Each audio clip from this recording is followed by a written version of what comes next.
नमस्कार विद्यार्थियों, कैसे हो आप सभी। चलिए, आज की जो क्लास होगी काफी शानदार होगी, काफी जानदार होगी। और सबसे पहले आपको होली की बहुत सारी ढेर सारी शुभकामनाएं। आशा करता हूं कि आप होली बड़े प्यार से अपने बड़ों के आशीर्वाद के साथ मनाओगे, ऐसी मेरी कामना है।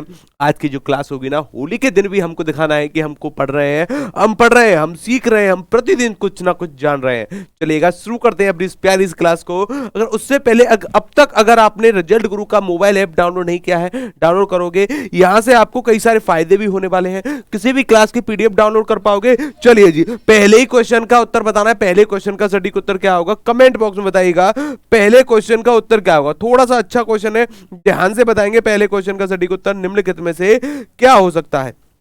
हाँ जी भाई, तो जो भी बच्चा इस प्रश्न का सबसे पहले उत्तर देगा वह भाई हॉट सीट पर आ सकता है। चलिएगा, बिल्कुल सबसे पहले उत्तर बताना है। इस पहले क्वेश्चन में ब्राह्मण का स्त्रीलिंग क्या होगा। अब इससे सरल प्रश्न शायद ही आपसे पूछा जाए कि ब्राह्मण का स्त्रीलिंग क्या होगा। देखता हूं मैं कौन किस किस बच्चे ने उत्तर दिया है इस प्रश्न का। चलिए जी, हाँ जरा मैं आपके कमेंट ओपन कर लेता हूं। जी हाँ भाई, बिल्कुल आपके कमेंट हो चुके हैं ओपन। जी हाँ, कमेंट हो गए भाई आपके ओपन, बिल्कुल ओपन हो गए आपके कमेंट। चलिए जी, हाँ जी, तो क्वेश्चन नंबर कौन सा है, क्वेश्चन नंबर 1 देखते हैं साहब। देखो, ब्राह्मण की बात करी गई है और हमको किस में परिवर्तन करना है। इसको परिवर्तन करना है हमने स्त्रीलिंग में। किस परिवर्तन करना है, स्त्रीलिंग में। देखिएगा, हिंदी व्याकरण में एक शब्द होता है लिंग। क्या होता है, लिंग। इसके बारे में ध्यान से जानिएगा। इसका शाब्दिक अर्थ निकलता है चिन्ह। क्या निकलता है, चिन्ह या फिर जाति या फिर क्या, या फिर वर्ग। इसका अर्थ निकलता है, क्या निकलता है, चिन्ह, जाति, वर्ग। अच्छा, कई लोग ना इस लिंग के प्रकार पूछे जाते हैं। कितने प्रकार होते हैं। एक तो होता है अपना पुरलिंग। क्या होता है, पुरलिंग, जहां से हमको पुरुष तथा स्त्री जाति के बारे में जानकारी मिले। एक होता है अच्छा पुरलिंग, जहां से पुरुष जाति के बारे में जानकारी मिले। और स्त्रीलिंग जहां से हमको स्त्री तथा मादा जाति के बारे में जानकारी मिले। लेकिन हिंदी की एक आदि जननी भाषा के रूप में जानी जाती है संस्कृत। कौन सी जानी जाती है, संस्कृत। अगर संस्कृत में लिंग के प्रकार पूछे जाएं तब उत्तर क्या बताओगे गुरुजी। 3 प्रकार होते हैं, स्त्रीलिंग, पुरलिंग और तीसरे प्रकार को कहते हैं यहां पर क्लीव वर्ग। क्या कहते हैं, क्लीव वर्ग।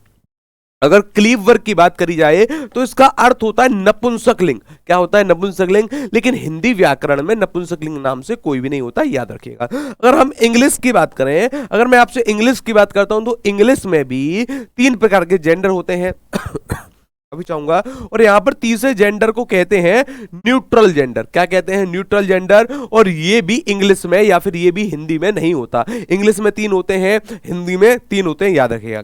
अगर ब्राह्मण का स्त्रीलिंग रूप लिखना हो, क्या हो जाएगा, ब्राह्मणी। बिल्कुल सटीक उत्तर होगा, कमेंट। जी हाँ भाई, बिल्कुल। अच्छा, आगे आते हैं क्वेश्चन नंबर 2 की तरफ। क्वेश्चन नंबर 2 के बारे में बताइएगा। क्वेश्चन नंबर 2 का सटीक उत्तर क्या निकलता है। दिए गए विकल्पों में से ऊर्जा का समानार्थी शब्द चुनना है। ऊर्जा का समानार्थी अर्थात पर्यायवाची शब्द हमको चुनना है। कमेंट करके बताइएगा। शक्ति होगा, उदग्र होगा, ऊर्ध्वाधर होगा या फिर ईंधन होगा। क्या होगा साहब, क्वेश्चन नंबर 2 का सटीक उत्तर कमेंट करके बताना है आपको। क्वेश्चन नंबर 2, जी हाँ भाई, बिल्कुल मैं सभी के उत्तर देख रहा हूं साहब। जी हाँ, क्या बात है, बिल्कुल।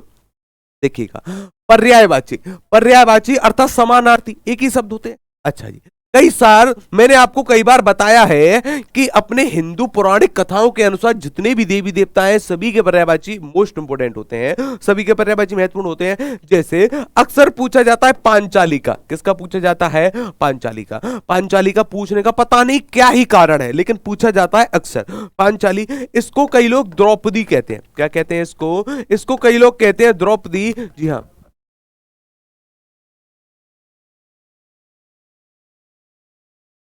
चलिए, हाँ जी, इस प्रश्न का उत्तर बताइएगा। चलिए, हाँ जी, क्वेश्चन नंबर 2 का उत्तर आपको बताना था। क्वेश्चन नंबर 2 का उत्तर आपको बताना है। क्वेश्चन नंबर 2 का सटीक उत्तर क्या होगा। चलिए देखो, अगर मैं बात करूं पांचाली को द्रौपदी के नाम से भी जाना जाता है और पांचाली को सरेंद्री भी कहते हैं। क्या कहते हैं, सरेंद्री के नाम से भी जाना जाता है। एक ऐसा शब्द है सरेंद्री। क्या है साहब, सरेंद्री भी इसको कहते हैं। अच्छा, कई लोग इसको कृष्णा कहते हैं। क्या कहते हैं, कृष्णा। और याद रखिएगा, कृष्णा का एक और अर्थ होता है जिसको यमुना कहते हैं। क्या कहते हैं, यमुना। यमुना को कालिंदी भी कहा जाता है। अच्छा, सूर्य की पुत्री के रूप में किसको जाना जाता है? सूर्य की पुत्री भी यमुना को कहते हैं, याद रखिएगा। कृष्णा हो गया। अच्छा, कई लोग इसको याज्ञसेनी कहते हैं। क्या कहते हैं? याज्ञसेनी के नाम से भी इसी को जाना जाता है, याद रखिएगा। अच्छा जी, इसका सटीक उत्तर क्या हो जाएगा? इसका सटीक उत्तर हो जाएगा शक्ति। अगर आप ऊर्जा के समानार्थी की बात करोगे तो उसको शक्ति कहेंगे। क्या कहेंगे? शक्ति कहेंगे, याद रखिएगा। क्वेश्चन नंबर 3 की तरफ चलते हैं साहब। निम्नलिखित वाक्यों में से एक वाक्य व्याकरण की दृष्टि से शुद्ध है, उस शुद्ध वाक्य को चुनना है। शुद्ध वाक्य कौन सा हो जाएगा? कमेंट करके बताइएगा। जी हाँ, बिल्कुल शुद्ध वाक्य के बारे में बताना था। अब देखो यहां पर ना कुछ शब्दों पर हमको ध्यान देना है। जैसे एक शब्द है अपना वाक्य। वाक्य के बारे में अगर कहा जाए आपसे, वाक्य एक तो भाषा की सबसे बड़ी इकाई है। कैसी इकाई है? सबसे बड़ी इकाई कौन सी है? भाषा की सबसे बड़ी इकाई है वाक्य। ये चीज के बारे में हमको पता चल गया। अच्छा, अगर मैं कहूं व्याकरण, व्याकरण हमेशा भाषा के क्या बताती है? ये प्रश्न पूछा है पीसीएस ने। व्याकरण भाषा के नियम बताती है कि शब्दों को कैसे लिखा जाएगा, किस शब्दों पर कितनी मात्राएं आएंगी, कैसे हम शब्द को लिख सकते हैं। शुद्ध वाक्य के बारे में बताना है। शुद्ध वाक्य कौन सा होगा? उसने धीमी स्वर में बताया। देखो यहां पर धीमी का प्रयोग तो गलत होगा, उसने धीमे स्वर में बताया हम कह सकते थे, लेकिन धीमे का प्रयोग तो यहां से बिल्कुल गलत है, बिल्कुल अनुचित है। जी हां, क्वेश्चन नंबर 3। अच्छा, बिल्कुल आपके सही उत्तर आ रहे हैं। युद्ध के कारण लोग बर्बाद हो गए, तो यहां पर बिल्कुल सटीक वाक्य, किसी भी प्रकार की यहां पर अशुद्धि विद्यमान नहीं है। उसने कुछ देर से उत्तर दी। भाई देखो, उत्तर के लिए दी का प्रयोग नहीं होगा, उत्तर के लिए दिया का प्रयोग हम कर सकते थे। जी हां, राम और सीता वन को गई, वन को गए का प्रयोग होना चाहिए था, गई का प्रयोग बिल्कुल अनुचित होगा। सटीक उत्तर क्या हो जाएगा इसका? सटीक उत्तर बनता है बी। आगे चलते हैं साहब, आगे आते हैं। कमल का स्त्रीलिंग बनाना है। कमल का स्त्रीलिंग। अच्छा, ये देखिएगा, हमसे कमल के पर्यायवाची अक्सर पूछे जाते हैं, और मैंने अपनी हर एक क्लास में कहा है आपसे कि अगर आप जल के पर्यायवाची में जा जोड़ दोगे, अर्थात जल में उत्पन्न होने वाला, जल में उत्पन्न कौन होगा? कमेंट करके बताइएगा। जी हां, जल में उत्पन्न क्या होगा? जल में उत्पन्न क्या होगा? चलिए, कमल, कमल का स्त्रीलिंग। जी हाँ, क्या बात है, बिल्कुल सटीक उत्तर है आपके। देखिएगा, जलज, जल में उत्पन्न, जल में उत्पन्न कौन होता है? जल में उत्पन्न आपका कमल भी होता है। क्या होता है? कमल। अच्छा, कई बार शंख को भी कहते हैं। किसको कहते हैं? कई बार शंख को भी कहते हैं, कई बार मछली को भी कहते हैं। किसको कहते हैं? मछली को भी जल में उत्पन्न होने वाला जीव कहा जाता है। जल के पर्यायवाची में जा जोड़ देना, इन सभी के पर्यायवाची बन जाएंगे। कमल को हम पुंडरीक के नाम से जानते हैं। किसके नाम से? पुंडरीक। कई लोग इसको राजीव कहते हैं। क्या कहते हैं? राजीव कहते हैं। कई लोग इसको उत्पल कहते हैं। क्या कहते हैं? उत्पल के नाम से भी इसी को जानते हैं। नलिन एक अच्छा शब्द है जो कि अक्सर पूछा जाता है। सरोज भी इसी को कहते हैं, सरोज इसको कहते हैं। नीरज इसी को कहते हैं। अच्छा जी, और कौन कौन से शब्द हैं? राजीव हो गया। अच्छा, पंकज भी इसी को कहा जाता है। देखिए, पंकज शब्द पर थोड़ा सा ध्यान देना, अक्सर इसलिए इस वजह से पूछा जाता है। पंक क्या है? पंक जमा जा, दो शब्दों से मिलकर बना है। यहां पर पंक का अर्थ होता है कीचड़। क्या होता है? कीचड़। और जा का अर्थ क्या होता है? जा का अर्थ हमेशा होता है उत्पन्न होना। क्या होना? उत्पन्न होना, उत्पन्न होना, याद रखिएगा।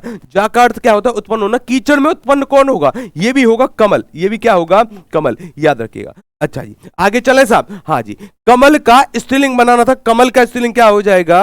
अच्छा, कमले हो जाएगा, या कमलिनी हो जाएगा, कमली हो जाएगा, या फिर कमलिनी होगा? क्या होगा ये सटीक उत्तर? कमेंट करके बताइएगा। अच्छा, अगर आपके द्वारा भी उत्तर डी आ रहा है, बिल्कुल सटीक उत्तर है। आगे चलते हैं, आगे चलते हैं साहब। सन 2014 के साहित्य अकादमी पुरस्कार विजेता उपन्यासकार रमेश चंद्र साहा के उपन्यास का नाम बताना है। स्टार लगाइएगा इस प्रश्न पर, अच्छा प्रश्न है। स्टार लगाना है इस प्रश्न पर, अच्छा प्रश्न है। कमेंट बॉक्स में बताइएगा इसका सटीक उत्तर क्या होगा।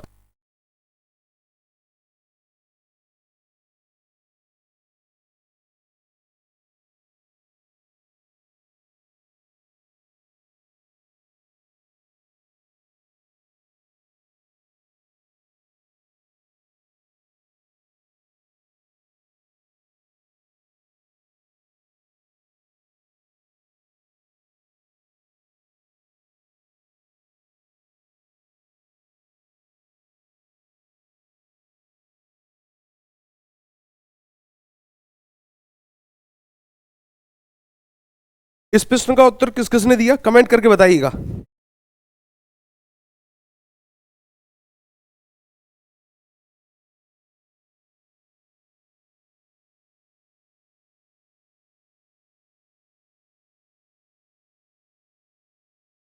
चलिए, तो इस प्रश्न का उत्तर किस किसने सटीक दिया कमेंट करके बताइएगा। अरे वाह जी वाह, सभी के उत्तर बिल्कुल सही है, क्या बात है। क्वेश्चन नंबर 5 के उत्तर सभी के बिल्कुल सही है। चलिए जी, जी हाँ, देखो क्वेश्चन नंबर 5 की बात करी जाए तो विनायक इसका सटीक उत्तर होता है। क्या होता है? विनायक। अच्छा जी, देखो यहां से अब आपको 2-3 बातें जाननी है। 2-3 बातें क्या जाननी है? देखिए, साहित्य अकादमी पुरस्कार की बात करी जाए, साहित्य अकादमी पुरस्कार हिंदी साहित्य का, याद रखना है आपको, हिंदी साहित्य का सबसे बड़ा पुरस्कार, हिंदी साहित्य का दूसरा सबसे बड़ा पुरस्कार है। कौन सा है? दूसरा सबसे बड़ा पुरस्कार है हिंदी साहित्य का। चलेगा? हाँ जी भाई, पानी यहां पर रख दो। हाँ जी मैम, बिल्कुल पानी यहां पर रख दीजिए। हाँ बिल्कुल। देखो, हिंदी साहित्य का दूसरा सबसे बड़ा पुरस्कार है। इसकी शुरुआत कब होती है? इसकी शुरुआत होती है 1955 में। कब होती है इसकी शुरुआत? 1955 में होती है, याद रखिएगा। अच्छा, पहले व्यक्ति कौन थे जिनको साहित्य अकादमी पुरस्कार से नवाजा गया? माखनलाल चतुर्वेदी। कौन थे? माखनलाल चतुर्वेदी जी को हिंदी साहित्य का पहला साहित्य अकादमी पुरस्कार दिया गया था। अच्छा, इसकी पूछी जाती है उपहार राशि कितनी होगी, कमेंट करके बताना है। अगर उपहार राशि के बारे में बताया जाए, इसकी उपहार राशि होती है 1 लाख रुपए। कितनी होती है? 1 लाख रुपए इसकी उपहार राशि होती है। अच्छा, अगर पूछा जाए कितनी भाषाओं में दिया जाता है, यह भी आपको बताना है। भारतीय संविधान की 8वीं अनुसूची में 22 भाषाएं हैं, हम सभी जानते हैं। अच्छा, इसमें अगर 2 भाषाएं और ऐड करोगे, जैसे एक तो होती है आपकी राजस्थानी, कौन सी? राजस्थानी, और एक होती है इंग्लिश, तो ये टोटल 24 भाषाओं में दिया जाता है, ये भी याद रखिएगा। अब देखो, कई कई बार पर राजस्थानी को भाषा नहीं माना जाता, कई कई जगह पर इसका उत्तर 23 भी होता है। कैसे? देखिएगा, खुद राजस्थान की राजभाषा क्या है? खुद राजस्थान की राजभाषा है हिंदी। क्या है? हिंदी। क्योंकि राजस्थान की कोई लिपि निर्धारित नहीं है, राजस्थानी की कोई लिपि निर्धारित नहीं है, और जब तक किसी भाषा की, जब तक किसी बोली की लिपि निर्धारित ना हो, उसको भाषा का दर्जा नहीं दिया जाता। इसलिए कभी कभी इसका उत्तर 23 भी माना जाता है। अगर 23 विकल्पों में देगा तो आप 23 उत्तर करोगे, अन्यथा 23 विकल्पों में ना है तो अब आप उत्तर करोगे 24। अगर मानकर चलिए 23 और 24 दोनों ही उत्तर दे, तब आपका उत्तर होगा हमेशा 24। क्या होगा? 24 होगा, याद रखिएगा। 24 ना होने पर 23 पर जाओगे, आगे आना है। अध जल गगरी छलकत जाए, स्टार बनाइएगा इस प्रश्न पर, अच्छा प्रश्न है। अध जल गगरी छलकत जाए, उक्त मुहावरे के लिए वाक्य बताना है। वाक्य क्या हो सकता है, कमेंट करके बताइए। देखो, यहां पर मुहावरे की बात करी जाए तो मुहावरे के बारे में कुछ चीज आपको जाननी है ताकि आपको दिक्कत ना हो। देखिएगा, मुहावरा ये क्या होता है? ये पूर्ण वाक्य नहीं होता। सबसे पहले तो ये जानिए, ये पूर्ण वाक्य नहीं होता है। पूर्ण वाक्य ना होने से इसको एक नुकसान भी होता है कि इसका कोई भी स्वतंत्र रूप से प्रयोग नहीं कर सकता। इसका स्वतंत्र रूप से प्रयोग नहीं होता है। अच्छा, एक और चीज, अच्छा, अगर इसका स्वतंत्र रूप से प्रयोग नहीं होता तो इसका प्रयोग हमेशा वाक्य में इसका प्रयोग किया जाता है, या तो वाक्य के आगे वाले भाग में, बीच वाले भाग में, या फिर अंतिम वाले भाग में। इसलिए इसको वाक्यांश कहते हैं, यानी वाक्य का हिस्सा। स्टार बनाइएगा इस प्रश्न पर, इसलिए इसको वाक्यांश कहते हैं। वाक्य का हिस्सा या फिर वाक्य का अंश। सभी को क्लियर है? सभी को क्लियर है?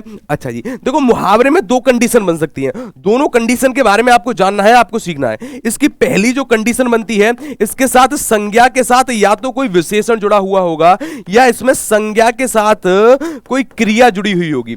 ये 2 ही इसके साथ विशेषण बन सकते हैं। हाँ जी भाई, देखो, अध जल गगरी छलकत जाए, तो यहां पर क्या होगा साहब? यहां पर आपको बताना है कम गुण वाला व्यक्ति बहुत करता है, या फूटी हुई गगरी से जल टपकता है। आधे जल नहीं भाई, आधे नहीं भाई। देखो, कम गुण वाला व्यक्ति बहुत दिखावा करता है। यहां पर एक शब्द आना चाहिए था, दिखावा। क्या आना चाहिए था? दिखावा यहां पर आना चाहिए था, याद रखिएगा। कम गुण जिस भी व्यक्ति में होंगे ना, वह अधिक बढ़ा चढ़ाकर अपनी बातों को कहेगा, अधिक सीखी मारेगा। इसका सटीक उत्तर क्या हो जाएगा? ए वालों, बिल्कुल सटीक है आपका।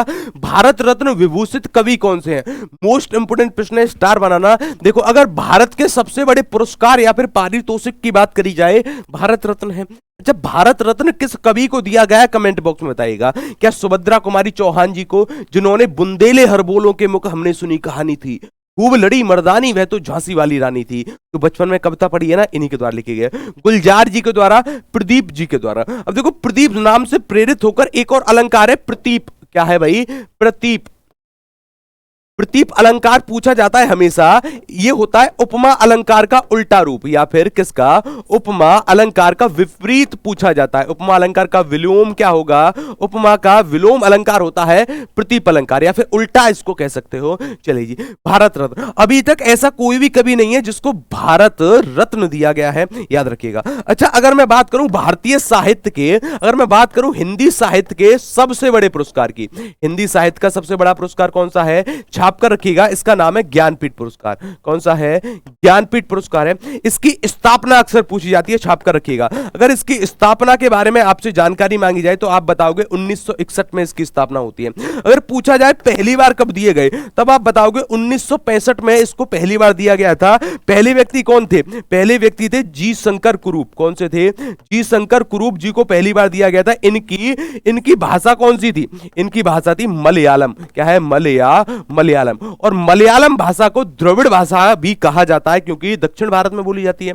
अच्छा, अगर बात करी जाए इस ज्ञानपीठ पुरस्कार में किस देवी की प्रतिमा प्रदान की जाती है, याद रखिएगा वाग्य देवी की। किसकी भाई, वाग्य देवी जी की इसमें प्रतिमा प्रदान करी जाती है। अच्छा, अगर पूछा जाए आपसे, अगर यहां पर पूछा जाए, देखिएगा थोड़ा सा ध्यान देना, थोड़ा सा गौर करना। अगर पूछा जाए आपसे कि इंग्लिश के पहले व्यक्ति कौन है जिनको इंग्लिश में ज्ञानपीठ पुरस्कार दिया गया है, क्या बताओगे, अमिताभ घोष जी बताओगे। क्या बताओगे, अमिताभ घोष जी का नाम बताओगे। अगर पूछा जाए हिंदी के लिए पहला किसको दिया गया है, हिंदी के लिए आपको नाम बताना है सुमित्रा नंदन पंत का। किसका बताना है, सुमित्रा नंदन पंत जी को हिंदी का पहला ज्ञानपीठ पुरस्कार दिया गया था। अगर पूछा जाए पहली महिला कौन है, क्या पूछा जाए पहली महिला का नाम बताइए, तो पहली महिला है आशा पूर्णा देवी। छाप कर रखिएगा, आशा पूर्णा देवी जी को 1976 में दिया गया था। किसमें, 1976 में। अच्छा, थोड़ा सा और आ गया ये, कई बार पूछा जाता है यामा रचना के लिए महादेवी वर्मा जी को कब दिया गया था। छाप कर रखिएगा, अगर यामा रचना की बात करूं तो यामा रचना के लिए महादेवी वर्मा जी को दिया गया था। महादेवी वर्मा, जिनको आधुनिक युग की मीरा भी कहा जाता है, इनको दिया गया था 1982 में। और 1982 के बाद, छाप कर रखिएगा, 1982 के बाद ज्ञानपीठ पुरस्कार में संशोधन होता है। 1982 के बाद कह दिया गया कि ज्ञानपीठ पुरस्कार एक रचना के लिए नहीं, 1982 के बाद कहा था ज्ञानपीठ पुरस्कार एक रचना को ना देकर संपूर्ण योगदान के लिए दिया जाएगा। तो 1982 के बाद चाहे आपने कितनी भी पुस्तक लिखी हो, चाहे आपने हिंदी में जितने भी अभूतपूर्व कार्य किए हो, सभी के लिए मात्र जीवन में एक बार ज्ञानपीठ पुरस्कार दिया जाता है। आगे चलते हैं साहब, आगे आइएगा। क्वेश्चन नंबर 8, क्वेश्चन नंबर 8 के बारे में आपको उत्तर बताना। क्वेश्चन नंबर 8 का सटीक उत्तर क्या हो जाएगा, हनुमान की पूंछ में लग न पाई आग, लंका सगरी जल गई, गए निशाचर भाग। अब इस काव्य की पंक्ति में अलंकार चुनना है। बहुत ही शानदार प्रश्न है, सभी को सटीक तरीके से इसका उत्तर बताना है। देखिएगा, सबसे बड़ी बात, हमसे एक शब्द पूछा गया है अलंकार के बारे में, हमसे अलंकार के बारे में जानकारी मांगी है। अलंकार का प्रयोग कहां पर होता है, छाप कर रखिएगा, पद्य रचनाओं में होता है। इसका प्रयोग गद्य में नहीं किया जाता। क्या अलंकारों का प्रयोग करना आवश्यक है, ऐसा कोई भी नियम किसी भी किताब में या फिर किसी भी व्याकरण के द्वारा हमको नहीं बताया गया। तो अलंकारों का प्रयोग करना अनिवार्य नहीं है, लेकिन अगर आप अलंकारों का प्रयोग करते हो तो यकीन मानना आपका काव्य थोड़ा सा सुंदर दिखाई देगा, अच्छा दिखाई देगा। अच्छा, क्योंकि अलंकार एक बार पीसीएस का प्रश्न था, किन किन शब्दों से मिलकर बना है। यहां पर है अलम जमा कार। अलम का अर्थ होता है सजावट, क्या होता है, सजावट। और कार का अर्थ होता है करने वाला, क्या होता है, करने वाला। सजावट करने वाले को ही क्या कहते हैं, अलंकार कहते हैं। कमेंट बॉक्स में बताइएगा ये किस संधि के द्वारा जोड़े गए हैं। अच्छा जी, अच्छा देखो, हनुमान की पूंछ में, अभी तक हनुमान जी की पूंछ में आग लगी भी नहीं और लंका सारी की सारी जल गई। अच्छा, और निशाचर भाग गए, तो ये कुछ ज्यादा ही बढ़ा चढ़ाकर बातें कह दी। अभी तक आग लगी भी नहीं है और लंका सारी जल गई। और जहां पर भी बातों को बढ़ा चढ़ाकर कहा जाता है उसको कहते हैं अतिशयोक्ति अलंकार। क्या कहते हैं, अतिशयोक्ति अलंकार। जैसे लहरें व्योम चूमती हैं, लहरें 100 फुट ऊंची उठ सकती हैं, 200 फुट, 50 फुट, लेकिन लहरें कभी आसमान को नहीं चूम सकती। ये अतिशयोक्ति हो जाएगी। अतिशयोक्ति अर्थात बढ़ा चढ़ाकर कही गई बात। अच्छा जी, जैसे कई लोग, कई जो मित्र होते हैं अपने, वे अपनी प्रेमिका के लिए कहते हैं कि बाल खोलकर मत चला करो, दिन में रास्ता भटक जाएगा सूरज। कुछ ज्यादा ही प्रशंसा कर दी, वहां पर भी अतिशयोक्ति होता है। आगे आएगा, बिनु पग चले सुने बिनु काना। इस पंक्ति के बारे में थोड़ा सा ध्यान देना। देखिएगा, बिनु पग चले, उसके पग है ही नहीं फिर भी चल रहा है। अच्छा, उसके कान नहीं है फिर भी सुन रहा है। अब इस पंक्ति में कौन सा अलंकार होगा, देखिएगा, उसके पग नहीं है फिर भी चल रहा है, कान नहीं है फिर भी सुन रहा है, अर्थात मैं कह सकता हूं कल्पना करी जा रही है। क्या करी जा रही है? कल्पना करी जा रही है। और कल्पना करने के लिए एक अलंकार होता है जिसका नाम है विभावना अलंकार। क्या अलंकार है? विभावना। अब विभावना का अर्थ ही होता है, वी का अर्थ होता है विशेष और भावना का अर्थ होता है कल्पना। विशेष प्रकार की कल्पना करना विभावना अलंकार कहलाता है। लेकिन यहां पर एक अलंकार है संदेह अलंकार और भ्रांतिमान अलंकार। इन दोनों में बच्चों को अक्सर कंफ्यूजन होती है। देखिए भ्रांतिमान कहां होगा? जहां पर भ्रम की स्थिति पैदा होगी। जैसे पाए महावर देन को नायन बैठी आए, फिर जाने महावरी एड़ी भीड़त जाए। मतलब एक नायिका के पैर इतने पहले से ही लाल हैं कि महावर देने आई नायन को भ्रम हो जाता है कि यहां पर तो पहले से महावर लगी है। अच्छा जी, तो यहां पर क्या हो जाएगा? भ्रांतिमान अलंकार। अगर संदेह अलंकार की बात करी जाए तो छाप कर रखिएगा जहां पर रंग रूप के आधार पर, किसके आधार पर? रंग रूप के आधार पर संदेह की स्थिति उत्पन्न हो। किसकी स्थिति? संदेह की स्थिति उत्पन्न हो, वहां पर होता है संदेह अलंकार। जैसे नारी बीच सारी है कि सारी बीच नारी है, नारी ही की सारी है कि सारी ही की नारी है। यहां पर मैं अंतर नहीं कर पा रहा कि नारी के बीच में सारी है कि सारी के बीच में नारी है। अच्छा जी, यहां पर क्या हो जाएगा? यहां पर हो जाएगा संदेह अलंकार। जैसे जब द्रौपदी जी का चीर हरण हुआ था ना, तो पता ही नहीं चल रहा था, वहां पर संदेह अलंकार है। आगे आ रहा है साहब, आगे चलते हैं। आगे चलिएगा, पानी का सामान्य वचन में रूपांतरण करना है। अगर ये एक वचन में है बहुवचन बनाइए, बहुवचन में है तो एक वचन बनाइए। चलिएगा, अच्छा अब आपको बताना है इसका सटीक उत्तर क्या हो जाएगा। देखिएगा, अगर हम हिंदी की बात करें, हिंदी व्याकरण की बात करें, तो हम पढ़ते हैं वचन। क्या पढ़ते हैं? वचन। इसका शाब्दिक अर्थ पूछा जाता है कई बार, तो इसका शाब्दिक अर्थ क्या निकलता है? संख्या इसका शाब्दिक अर्थ निकलता है, याद रखिएगा। अच्छा जी, एक बार मैंने अपनी ऑफलाइन वाली क्लास में एक बच्चे से कहा था कि वचन बताइए, वचन कितने प्रकार के होते हैं। वो थोड़ा सा भावुक हुआ, बोला कि गुरुजी शादी होगी, शादी में 7 प्रकार के वचन लेंगे। नहीं भाई, आपको ऐसा नहीं करना है। आपको बताना है कि गुरुजी वचन होते हैं कितने प्रकार के? वचन होते हैं 2 प्रकार के। एक होता है एक वचन। क्या होता है? एक वचन। एक होता है आपका बहुवचन। क्या होता है? बहुवचन।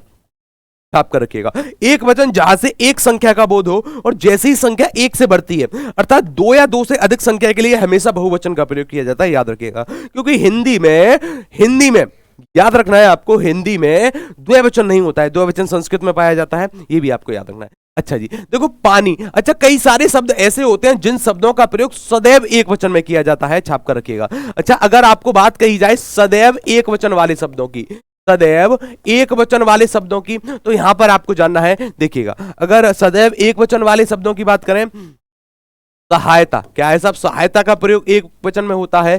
जनता का प्रयोग एक वचन में होता है। झुंड एक शब्द है जिसका भी प्रयोग एक वचन में होता है। दूध। क्या है साहब? दूध।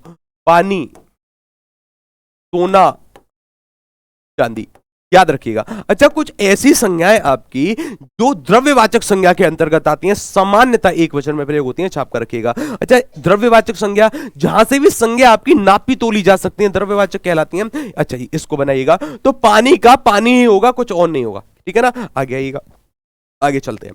दिए गए विकल्पों में से उपार्जित का विलोम शब्द चुनना है। अब देखो, विलोम शब्द करने की सबसे अच्छी ट्रिक आपको बता रहा हूं। अच्छा देखो, हम सभी को पता होता है कि किसका विलोम शब्द क्या होगा। गलती हम कहां पर करते हैं? यहां पर करते हैं। अगर तत्सम शब्द का विलोम शब्द पूछा जाए, हमेशा उत्तर किस में करोगे? तत्सम में उत्तर करोगे। अगर तद्भव का विलोम शब्द पूछा जाए, अगर तद्भव का विलोम शब्द पूछा जाए तो हमेशा उत्तर किस में करोगे? तद्भव में ही उत्तर करोगे। अगर तत्सम तद्भव ना मिले ना, तब आप अलग विकल्प पर जा सकते हो, अलग विकल्प चुन सकते हो। चलिए जी, हाँ जी, उपार्जित। उपार्जित का हमको बताना है विलोम शब्द। मैं आपके उत्तर का इंतजार कर रहा हूं, मैं आपके उत्तर का इंतजार कर रहा हूं। कमेंट बॉक्स में बताइएगा हाँ जी इस प्रश्न का उत्तर। क्वेश्चन नंबर 11, क्वेश्चन नंबर 11 के बारे में देखो, उपार्जित। उपार्जित के अगर विलोम शब्द की बात करी जाए तो क्या हो जाएगा? अर्जित होगा, विसर्जित होगा, सृजित होगा या फिर अनुपार्जित हो जाएगा। क्या हो जाएगा? अनुपार्जित इसका सटीक विलोम शब्द बैठा है। थोड़ा सा मैं आपको और आगे लेकर चलता हूं। हरिपद कोमल कमल से। अब देखो, इस पंक्ति को थोड़ा सा ध्यान से सुनना। हरिपद कोमल कमल से, मतलब हरि जी के जो पद हैं, अर्थात जो चरण हैं, वे कमल के समान कोमल हैं, कमल के समान कोमल है। तो गुरुजी मैंने तुलना करी, मैंने क्या करी? मैंने तुलना करी किसकी? मैंने पद अर्थात हरि जी के पद की तुलना करी किससे? मैंने पद की तुलना करी, पद की तुलना करी है मैंने किससे? कमल से। किससे करिए? कमल से। और जहां से भी तुलना करी जाती है वहां पर हमेशा कौन सा अलंकार होता है? उपमा अलंकार होता है। कौन सा होता है? उपमा। अच्छा जी, देखो इसको पहचानने की सबसे अच्छी ट्रिक बताऊंगा, यहां पर थोड़ा सा ध्यान देना।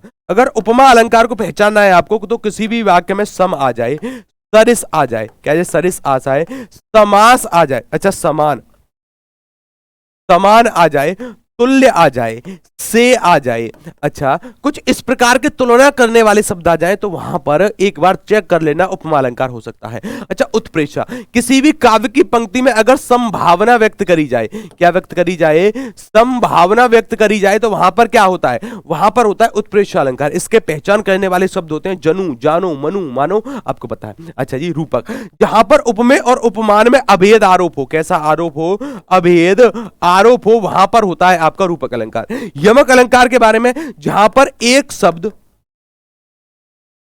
एक से अधिक बार आता है, कैसे आता है, एक से अधिक बार आता है और प्रत्येक स्थान पर उसके अलग अलग अर्थ होते हैं, जैसे कनक कनकते सौगुनी, मादकता अधिकाय, या खाए बौराए जग बापाए बौराए। हाँ क्वेश्चन नंबर 13 के बारे में बताइए। क्वेश्चन नंबर 13 थोड़ा सा अच्छा प्रश्न है, ध्यान से करेंगे। रिक्त स्थान से हमसे पूछा गया, यहां पर एक रिक्त स्थान आएगा, यहां पर एक रिक्त स्थान आएगा, दोनों जगह पर रिक्त स्थान आने हैं, कमेंट करके बताइएगा। जी हाँ कमेंट करके बताना है क्वेश्चन नंबर 13 का सटीक उत्तर क्या हो जाएगा, 13 के बारे में बताइएगा। जी हाँ सभी के उत्तर बिल्कुल सही है। जब तक आप उत्तर करिए तब तक मैं थोड़ा सा जल पीने की कोशिश करता हूं, ठीक है ना। चलिए जी,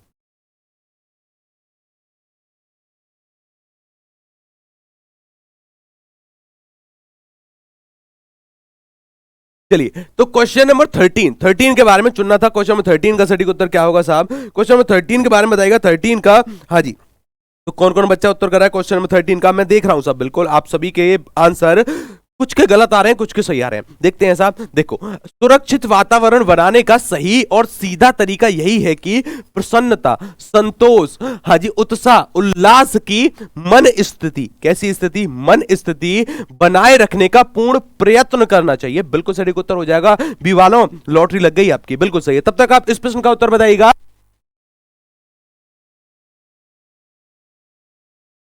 क्वेश्चन नंबर 13 का उत्तर बताना। क्वेश्चन नंबर 13 का सटीक उत्तर क्या हो जाएगा, क्वेश्चन नंबर 13 के बारे में बताएगा। थोड़ा सा अच्छा प्रश्न जरूर है क्वेश्चन नंबर 13। देखिए हिंदी को विकास प्रदान करने वाली भाषा का नाम आपको बताना है। हिंदी को विकास प्रदान, अच्छा देखिएगा, अगर आपको यहां पर जानना है हिंदी की आदि जननी किसको कहते हैं, हिंदी की आदि जननी अर्थात माता किसको कहते हैं, संस्कृत भाषा को कहा जाता है। संस्कृत भाषा से जो बनी है वो बनी है आपकी कौन सी, पाली बनी है, कौन सी बनी है, पाली। अच्छा पाली के बारे में, भगवान बुद्ध के जितने भी उपदेश हैं या फिर जितनी भी रचनाएं पाली भाषा में, पाली से कौन सी भाषा बनी है आपकी, प्राकृत भाषा बनी है। प्राकृत से बनी है आपकी अप्रभ्रंश, कौन सी बनी है जी, अप्रभ्रंश बनी है, याद रखिएगा अप्रभ्रंश आ गई।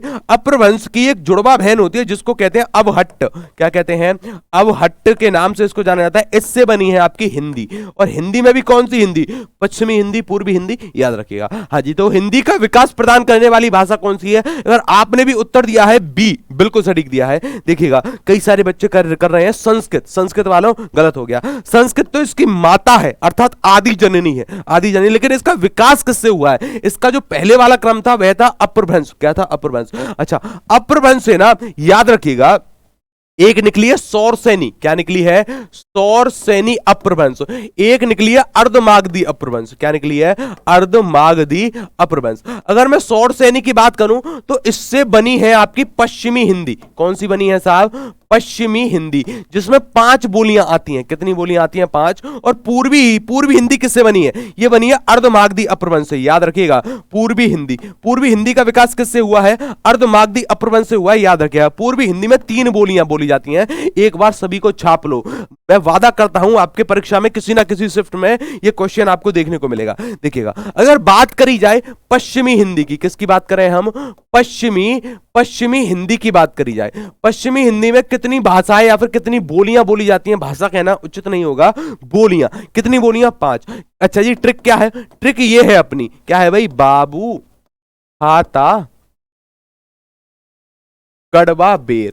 अच्छा बाबू क्या खाता है, कड़वा बेर। अच्छा इसकी शॉर्ट ट्रिक कैसे बनेगी, यहां से देखना, इस बा से क्या बन जाएगा, इस बा से बन जाएगा आपकी ब्रज बोली, कौन सी बन जाएगी साहब, ब्रज बोली बन जाएगी। इस बू से क्या बनेगा, इस बू से बन जाएगा आपकी बुंदेली, क्या बन जाएगी जी, बुंदेली इससे बन जाएगी। अच्छा अगर बात करें इस खा की तो इस खा से क्या बनेगी, इस खा से बन जाएगी, इस खा से क्या बनेगी, इस खा से बनेगी खड़ी बोली, क्या बनेगी जी, खड़ी बोली बनेगी, याद रखिए क्या बनेगी, खड़ी बोली बोली, और इस का की बात करी जाए, इस का की बात करूं तो इस काक से बनेगी आपकी कन्नौजी। क्या बनेगी? कन्नौजी। और अगर इस बेर से बात करूं, किसके? इस बेर से, तो इस बेर से बन जाएगी आपकी बांगरू। कौन सी बन जाएगी जी? बांगरू बनेगी। याद रखिएगा कौन सी बनेगी? बांगरू। अच्छा, कई बार हमसे पूछा जाता है बांगरू को और किस नाम से जाना जाता है? याद रखिएगा हरियाण भी कहते हैं इसको। क्या कहते हैं साहब? हरियाण भी इसी को कहा जाता है। और खड़ी बोली, खड़ी बोली ये रही अपनी खड़ी बोली को कौरवी के नाम से जाना जाता है। किसके नाम से? कौरवी भी बुलाया जाता है, याद रखिएगा। साथ के साथ लगे में लगे ये भी छाप लो, पूर्वी हिंदी। क्या छापोगे? पूर्वी हिंदी छापोगे आप, पूर्वी हिंदी। पूर्वी हिंदी में कितनी बोलियां आती हैं? 3। कौन कौन सी? ए से बनती है अवधी, बी से बनती है बघेली, सी से बनती है छत्तीसगढ़ी। क्या बनती है साहब? अवधी। क्या बनती है? अवधी। बी से बनती है बघेली। क्या बनती है साहब? बघेली, याद रखिएगा। और सी से क्या बन जाती है? सी से बन जाती है आपकी छत्तीसगढ़ी। क्या बन जाती है? छत्तीसगढ़ी बनती है, याद रखिएगा। हाँ जी, बिल्कुल सटीक उत्तर क्या हो जाएगा इसका? ABC। आगे चलना है। पंडित बनारसी दास द्वारा लिखित हिंदी की पहली आत्मकथा का नाम क्या है? कमेंट बॉक्स में बताइएगा। सबसे अच्छा प्रश्न है, चलेगा। सबसे अच्छा प्रश्न है भाई, चांद सूरज के बीरन, मेरा जीवन प्रभा, या फिर मेरी आत्म कहानी, या अर्धकथा। सटीक उत्तर बताइएगा। इस प्रश्न का सटीक उत्तर क्या होगा? कमेंट बॉक्स में। जी हाँ भाई, बिल्कुल सभी के उत्तर बिल्कुल सही आ रहे हैं। चलेगा, बिल्कुल।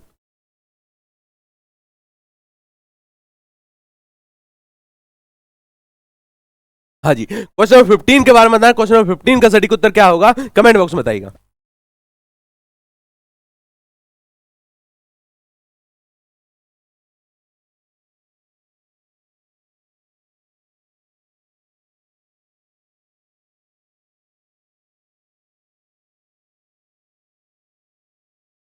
किस किसने इस प्रश्न का सटीक उत्तर दिया है कमेंट करके बताइएगा। थोड़ा सा अच्छा प्रश्न जरूर है, थोड़ा सा टाइम ले लो चाहे, लेकिन उत्तर मुझको सही चाहिए सभी का, ठीक है ना। चलिएगा, क्वेश्चन नंबर कौन सा है? Question number 15। 15 के बारे में बताना है। 15 का सटीक उत्तर क्या हो जाएगा? हाँ जी, तो किस किसने इसका डी उत्तर दिया है? डी वालों की लग चुकी है लॉटरी। अच्छा जी, तो डी वालों अर्धकथा, बिल्कुल सटीक उत्तर है, अर्धकथा थी। अच्छा देखो, यहां से कुछ और भी जानना है हमको। और क्या जानना है? यहां पर थोड़ा सा गौर करिएगा। देखो, अगर कहा जाए कि हिंदी साहित्य, तब तक इस प्रश्न का उत्तर करिए और थोड़ा सा ज्ञान लीजिए। देखिएगा, अगर कहा जाए कि हिंदी का सर्वप्रथम विभाजन किसने किया था? हिंदी का सर्वप्रथम विभाजन किसने किया था? हिंदी का सर्वप्रथम विभाजन किया था आपके जॉर्ज ग्रेयसन ने। किसने किया था? जॉर्ज ग्रेयसन जी ने किया था। इन्होंने हिंदी को 11 भागों में बांटा था। कितने भागों में? 11 भागों में। अच्छा, इनके ही अनुसार हिंदी का प्रथम लेखक कौन सा है? इन्होंने हिंदी का प्रथम लेखक माना है गारसा। क्या माना है साहब? गारसा द तासी को माना है। किसको माना है? गारसा द तासी। हाँ जी भाई। नहीं पराग नहीं मधुर मधु, नहीं विकास इह काल, अली कली सो बिंध्यो, आगे कौन हवाल। इस पंक्ति पर स्टार लगेगा। यहां पर आपसे अलंकार पूछा गया है, और अलंकार के बारे में याद रखिएगा। अलंकार का एक शाब्दिक अर्थ होता है आभूषण। क्या होता है? आभूषण इसका शाब्दिक अर्थ होता है। जिस प्रकार से कोई महिला आभूषण पहनती है तो वह सुंदर दिखाई देती है, उसी प्रकार से काव्य में कुछ ऐसे तत्व होते हैं, कुछ ऐसे शब्द होते हैं जिनके माध्यम से काव्य सुंदर दिखाई देता है, उनको कहते हैं साहब आपका आभूषण। उसी प्रकार से शब्द कुछ ऐसे होते हैं काव्य में, शब्द कुछ ऐसे होते हैं जिनके माध्यम से काव्य सुंदर दिखाई दे, अलंकार कहलाते हैं। हाँ जी, देखो, नहीं पराग नहीं मधुर मधु, नहीं विकास इह काल। यहां पर देखिएगा, अली कहते हैं भंवरे को। अली किसको कहते हैं? अली कहते हैं भंवरे को। यहां पर भंवरे के ऊपर रखकर किसी और के ऊपर बात कही जा रही है। महाराजा जयसिंह के ऊपर बात कही गई है, भंवरे के ऊपर रखकर। तो अगर किसी अन्य के ऊपर रखकर बात कही जाए, किसी अन्य के ऊपर कही गई उक्ति क्या कहलाती है? अन्योक्ति कहलाती है। याद रखिएगा, क्या कहलाएगी? अन्योक्ति। सटीक उत्तर क्या हो जाएगा? अन्योक्ति। अच्छा, वक्रोक्ति कहां होता है?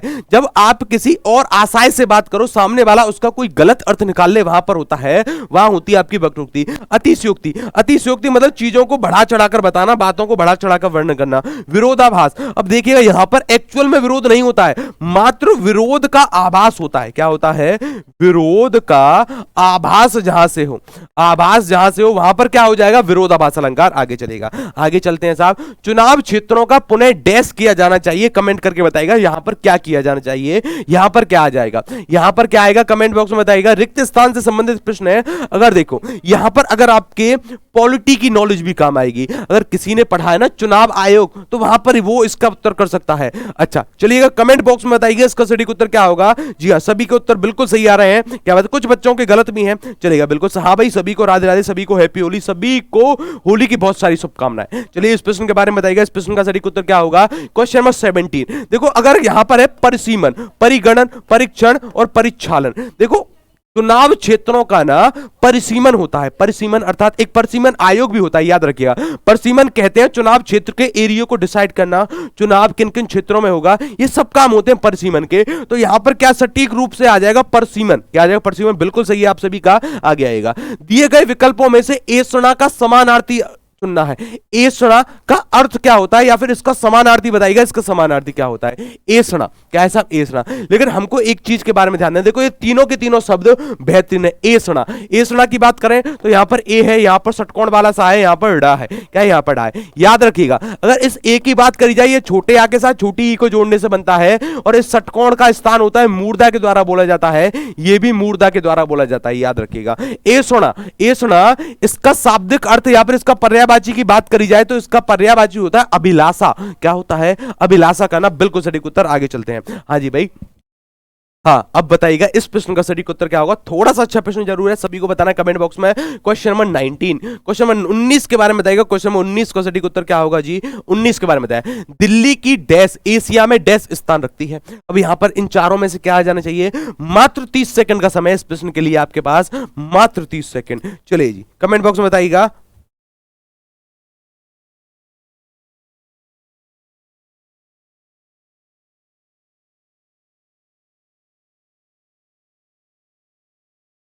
किस किसने इस प्रश्न का सटीक उत्तर दिया है, देखिएगा।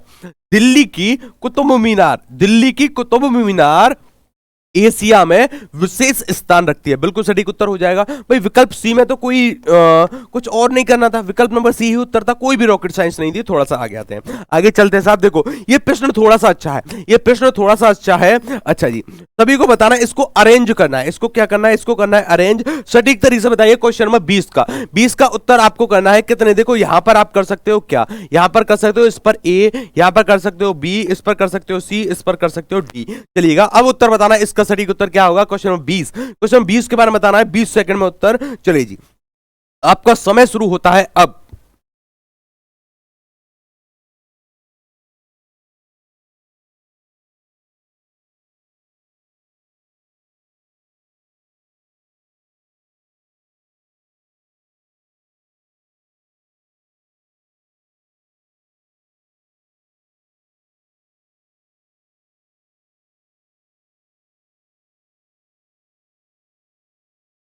क्वेश्चन 20 का सटीक उत्तर क्या हो, देखिएगा। यहां पर इस वाक्य को थोड़ा सा ठीक से पढ़ते हैं, इस वाक्य को पढ़ते हैं साहब। देखिएगा यहां पर एक है डी, बी सी ए, जरा इसके अकॉर्डिंग सेट करना है इन वाक्यों को। पहले लिखो डी, दामोह का इतिहास बहुत प्राचीन है। दामोह एक जगह है, दामोह का इतिहास बहुत प्राचीन है। अच्छा इसके बाद आ जाएगा बी, बी में क्या आ जाएगा, सिंग्रामपुर जिले, सिंगामपुर में मिले पौराणिक काल के पाषाण हथियार इस बात का साक्ष्य है। जी हाँ, तो सटीक उत्तर क्या होता है इसका, बी हो जाता है। बी के अकॉर्डिंग सेट करना, बिल्कुल सटीक अर्थ आ जाएगा। आगे चलेगा, हाँ जी। लड़के को बुलाओ, इसका बहुवचन में रूपांतरण करना है, बहुवचन में इसको बनाइएगा। देखो मैंने अपनी एक ऑफलाइन वाली क्लास में पूछा था एक बच्चे से कि बहुवचन का अर्थ क्या होता है। पहले तो वह थोड़ा सा मुस्कुराया, थोड़ा सा शर्म आया और बोला गुरुजी बहू को दिया गया वचन क्या कहलाता है, बहुवचन। मैंने कहा नहीं भाई, भावनाओं में ज्यादा नहीं बहना है। बहुवचन किसको कहते हैं, जहां से दो संख्याओं के बारे में जानकारी मिले, दो या दो से अधिक संख्याओं के बारे में, याद रखिएगा। अच्छा एक होता है एक वचन, क्या होता है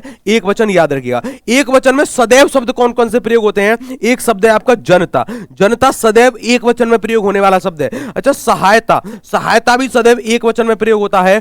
पानी, पानी, दूध, सोना, चांदी, झुंड, ये सभी शब्द किस में प्रयोग होते हैं, एक वचन में प्रयोग होते हैं। लगे में लगे बहुवचन वाले शब्दों को भी निपटा लो। देखिएगा एक शब्द होता है आपका प्राण, क्या होता है, प्राण का प्रयोग सदैव बहुवचन में किया जाता है। मेरे तो प्राण निकल गए, हमेशा मैंने किसका प्रयोग किया, निकल गए, अर्थात बहुवचन में इसका प्रयोग होता है, याद रखिएगा। अच्छा हस्ताक्षर, किसका साहब, हस्ताक्षर का भी प्रयोग किसमें होता है, बहुवचन में। मैंने हस्ताक्षर कर दिए हैं का प्रयोग किया है, बहुवचन। अच्छा ये दर्शन का प्रयोग बहुवचन में होता है। अच्छा आंसू का प्रयोग बहुवचन में होता है, ये अक्सर पूछा जाता है आंसू वाला, याद रखिएगा। अच्छा और कौन सा है, होश का प्रयोग बहुवचन में होता है। समाचार का प्रयोग बहुवचन में होता है, समाचार का प्रयोग बहुवचन में होता है। लोग का प्रयोग बहुवचन में होता है। और कई सारे शब्द हैं जैसे काम का प्रयोग बहुवचन में होता है, कई सारे और विभिन्न प्रकार के शब्द हैं, होठों का प्रयोग बहुवचन में होता है, आगे आएगा। हाँ भाई, सभी लड़कों को बुलाओ, लड़कों को बुलाओ, लड़कों को बुलाओ या फिर लड़के को बुलाओ, बहुवचन में बनाना है, लड़कों को बुलाओ, क्या हो जाएगा, लड़कों को बुलाओ, बिल्कुल सटीक वाक्य हो जाएगा, आगे आएगा। चलिए साहब, कदाचित संध्या को पानी बरसे। अब देखो यहां पर आपको थोड़ा सा गौर करना है, मैंने इस वाक्य में काल पूछा है, इस वाक्य में काल बताइएगा। देखो काल की अगर बात करें, काल का हिंदी व्याकरण के अनुसार अर्थ क्या निकलता है, इसका अर्थ निकलता है समय। क्या निकलता है जी, समय इसका अर्थ निकलता है, याद रखिएगा। क्या अर्थ निकलता है, समय निकलता है। अब समय या तो समय चल रहा होगा, या समय बीत गया होगा, या समय आने वाला होगा, ये तीन प्रकार से समय हो सकता है, अर्थात भूत, वर्तमान, भविष्य, ये तीन प्रकार का समय हो सकता है। अगर भूतकाल की बात करें तो ये भी 6 प्रकार से होता है, भविष्य काल की बात करें तो 3 प्रकार से होता है, और अगर वर्तमान काल की बात करें तो कई सारी बुक्स में गलत जानकारी दी है, आपको उत्तर करना है 5 प्रकार से होता है वर्तमान काल। क्या होता है, 5 प्रकार से होता है वर्तमान, याद रखिएगा जी हाँ बिल्कुल। अच्छा जी, आगे चलना है, कदाचित संध्या को पानी बरसे। अब देखो मैंने कहा कदाचित, अर्थात मुझको एग्जैक्ट जानकारी नहीं है कि बरसेगा कि नहीं बरसेगा, ये मेरी संभावना है। अच्छा, कब, संध्या को, मतलब आने वाली संध्या को। भविष्य काल की बात कर रहे हैं, ये यहां से क्लियर हो गया, तो यहां से सटीक उत्तर क्या हो जाएगा, संभाव्य भविष्य काल, क्योंकि संभावना व्यक्त कर रहा हूं मैं कि कदाचित संध्या को पानी बरसे। सटीक उत्तर क्या हो जाएगा, बी हो जाएगा, आगे आएगा। चलिए, नास्तिक का अर्थ क्या होगा, कमेंट बॉक्स में बताइएगा। नास्तिक का अर्थ निम्नलिखित में से क्या निकलता है, नास्तिक। नास्तिक के बारे में बताइएगा, नास्तिक का अर्थ क्या होता है, अपने आप पर भरोसे वाला, या पूजा न करने वाला, मूर्ति पूजा का विरोधी, या भगवान को न मानने वाला। नास्तिक के बारे में बता रहे हैं, नास्तिक। तो देखो नास्तिक किसको कहते हैं, जो भगवान को नहीं मानता, जो भगवान को नहीं मानता उसको कहते हैं नास्तिक, और जो भगवान को मानता हो, सभी जानते हैं, उसको कहते हैं आस्तिक। क्या कहते हैं, आस्तिक। आगे आइएगा क्वेश्चन नंबर 24 की तरफ। सांख्य तथा मीमांसा की गणना इनमें से किस समय होती चली आ रही है। हाँ, मोस्ट इंपोर्टेंट प्रश्न है, चलेगा, सांख्य तथा मीमांसा। और एक और चीज के बारे में याद रखिएगा, हमसे अक्सर पूछा जाता है काव्य किसको कहते हैं। अच्छा, याद रखिएगा, अगर आपके मन में कोई भी विचार है, कोई भी बात है, अगर आपने वह कहीं पर लिख दी, क्या कहलाएगी, काव्य कहलाएगी। फर्क नहीं पड़ता वह एक छोटी सी लाइन हो, फर्क नहीं पड़ता कि वह पूरी की पूरी किताब हो, कोई फर्क नहीं पड़ता, गद्य में है, पद्य में है, कोई फर्क नहीं पड़ता, क्या कहलाएगी, काव्य कहलाएगी। आगे आएगा। काव्य 2 प्रकार से होता है, एक काव्य ऐसा होता है जिसको हम देख सकते हैं, अर्थात दृश्य काव्य। कौन सा हो जाता है, दृश्य काव्य। एक काव्य ऐसा होता है जिसको हम सुन सकते हैं, जैसे श्रव्य काव्य। कौन सा हो जाता है, श्रव्य काव्य। याद रखिएगा, श्रव्य काव्य भी 2 प्रकार से होता है जिसको सुना जा सकता है, एक तो होता है गद्य में, अच्छा, एक होता है पद्य। क्या होता है, पद्य। अच्छा, गद्य किसको कहते हैं, कई सारे बच्चे कंफ्यूज होते हैं, देखिएगा, ऐसी रचना जो पढ़ी जा सकती है, जैसे कहानी को पढ़ सकते हैं, उपन्यास को पढ़ सकते हैं, नाटक को पढ़ सकते हैं। अच्छा, नाटक को पढ़ नहीं सकते, नाटक को देखते हैं, ठीक है ना। ऐसी रचना जो पढ़ी जाए उसको गद्य कहते हैं। और पद्य किसको कहते हैं, ऐसी रचना जो गाई जा सकती है, जैसे कोई गीत हो गया, कोई कविता हो गई, याद रखिएगा। अच्छा, कई बार हमसे पूछा जाता है, अच्छा कोई रचना ऐसी भी तो हो सकती है जो गाई भी जा सकती है और पढ़ी भी, मतलब वह आदि रचना तो उसमें ऐसे कर दें, पद्य के द्वारा आदि रचना कर दें उसमें गद्य के द्वारा। याद रखिएगा, याद रखिए, इस तरीके के काव्य को कहते हैं चंपू काव्य। क्या कहते हैं इसको, चंपू काव्य के नाम से इसको जाना जाता है। स्टार लगाइएगा, इस प्रश्न पर अक्सर पूछा जाता है। आगे चलते हैं साहब, आगे आइए। अच्छा, इस प्रश्न का उत्तर तो दिया ही नहीं हमने, क्वेश्चन नंबर 24 के बारे में दिया। क्वेश्चन 24 का उत्तर आप क्या कर रहे हैं, 24 के बारे में बताइएगा साहब। क्वेश्चन नंबर 24 के बारे में क्वेश्चन नंबर, जी हाँ भाई, मैं देख रहा हूं सभी के उत्तर, क्या बात है भाई, सभी के उत्तर आ गए गलत, सभी के उत्तर आ गए गलत, कुछ बच्चों के सही हैं, कुछ बच्चों के सही हैं। अच्छा जी, बिल्कुल। अच्छा, क्वेश्चन नंबर 24, क्वेश्चन नंबर 24 के बारे में बताना साहब। क्वेश्चन नंबर 24 का सटीक उत्तर क्या होगा, अरे वाह जी भाई, भाई बिल्कुल गलत उत्तर, कई सारे बच्चों के गलत। देखिएगा, ये होता है सब नास्तिक दर्शन में। किसमें होता है, नास्तिक दर्शन में होता है। आगे आएगा। अच्छा, डैश और डैश ईश्वर की सत्ता में विश्वास नहीं करते। कौन कौन ईश्वर की सत्ता में विश्वास नहीं करता है आपको बताना है। सिख और ईसाई, पारसी और मुस्लिम, जैन और बौद्ध, हिंदू। अगर आपने थोड़ी सी भी हिस्ट्री पढ़ी है तो पता होगा, जैन और बौद्ध ये ईश्वर की सत्ता में विश्वास नहीं रखते थे, और ना ही ये पुनर्जन्म में विश्वास रखते थे। सटीक उत्तर क्या हो जाएगा इसका, सी हो जाएगा। बिल्कुल, यहां पर आ जाएगा जैन, यहां पर आ जाएगा बौद्ध। जैन की बात करूं तो जैन धर्म के सभी उपदेश किस भाषा में है, याद रखिएगा, प्राकृत भाषा में। किसमें, प्राकृत भाषा में है। बौद्ध की बात करी जाए तो पाली भाषा में। किसमें है साहब, पाली भाषा में, याद रखिएगा। आगे आते हैं साहब, आगे चलिएगा। आधुनिक भारतीय आर्य भाषा का कालक्रम कब से कब तक का है, स्टार बनाइएगा इस प्रश्न पर, सभी को बताना इसका सटीक उत्तर क्या हो जाएगा। हाँ जी, इस प्रश्न पर स्टार बनाने सभी को, आधुनिक भारतीय आर्य भाषा का कालक्रम कब से कब तक है, स्टार बनाइएगा। क्वेश्चन नंबर 26, थोड़ा सा अच्छा प्रश्न है, इसलिए आपसे पूछा जा रहा है क्वेश्चन नंबर 26। जी भाई, सभी के उत्तर आ रहे हैं, किसी कोई कर रहा है बी, कोई कर रहा है सी। चलिए भाई देखिएगा, यहां से देखते हैं हम, इसका जो सटीक उत्तर होगा ना वो हो जाएगा सी। 1000 ईस्वी से अब तक का समय क्या है, ये कहा जाता है भारतीय आर्य भाषा का, मतलब आधुनिक भारतीय आर्य भाषा का कालक्रम कहा जाता है 1000 ईस्वी से अब तक का समय। याद रखिएगा, थोड़ा सा मैं आपको और आगे लेकर चलता हूं। छोटा डैश बड़ी बात, इस लोकोक्ति का अर्थ बताइएगा, इस लोकोक्ति का सही अर्थ क्या होता है। छोटा डैश बड़ी बात, इस लोकोक्ति के बारे में हमको चुनना है। इस लोकोक्ति का सटीक अर्थ क्या हो जाएगा साहब, मुंह, साथ, बालक और सिक्का डैश। अच्छा, ये छोटा मुंह, यहां पर क्या आ जाएगा, यहां पर आ जाएगा मुंह। याद रखिएगा, छोटा मुंह बड़ी बात। अच्छा, एक और चीज के बारे में याद रखिएगा, यहां से अगर किसी शब्द के ऊपर अगर आपको चंद्र बिंदु दिखाई दे, आंख बंद करना, उत्तर करना, तद्भव होगा। क्या होगा, तद्भव होगा। कैसे, क्योंकि ये जो चंद्र बिंदु है ना, संस्कृत में नहीं पाया जाता, संस्कृत में नहीं पाया जाता, तो ये हिंदी की अपनी ध्वनि है, हमेशा क्या होगी, तद्भव होगी। अच्छा, किसी शब्द के ऊपर मात्र चंद्र दिखाई दे, इसको कहते हैं आगत स्वर। क्या कहते हैं, इसका नाम है चंद्र, इसका नाम है चंद्र बिंदु, क्योंकि इसमें बिंदु लगा है। अच्छा, जैसे आपने कई बार लिखा हुआ देखा होगा डॉक्टर, क्या लिखा हुआ है, डॉक्टर, तो डॉक्टर पर आपने ये चंद्र लगा हुआ देखा होगा। जैसे कई बार लिखा हुआ देखा होगा आपने नॉलेज, क्या लिखा हुआ देखा होगा, नॉलेज। ये दोनों शब्द कैसे शब्द हैं, विदेशी शब्द हैं। बस मैं आपको यही समझाने की कोशिश कर रहा हूं, किसी भी शब्द के ऊपर मात्र चंद्र आ जाए विदेशी शब्द होगा, और विदेशी में भी कौन सा, इंग्लिश भाषा का शब्द होगा। याद रखिएगा, सभी को पता चल गया, चलिएगा, बिल्कुल सभी को पता चल गया। आगे आइएगा, आगे। हाँ भाई, क्वेश्चन नंबर 28, दिए गए विकल्पों में से कृपण का विरुद्धार्थी शब्द चुनना है। कृपण का विलोम शब्द क्या हो जाएगा, कमेंट बॉक्स में बताइएगा, कृपण का विलोम क्या होगा। क्वेश्चन नंबर 28 के बारे में बताइएगा जी। 28 का सटीक उत्तर निम्नलिखित में से क्या होता है। अच्छा, तंग दिल, उदार, कंजूस, क्या हो जाएगा। क्वेश्चन नंबर 28 का सटीक उत्तर बताइएगा जी। 28 का सटीक उत्तर निम्नलिखित में से क्या निकलता है।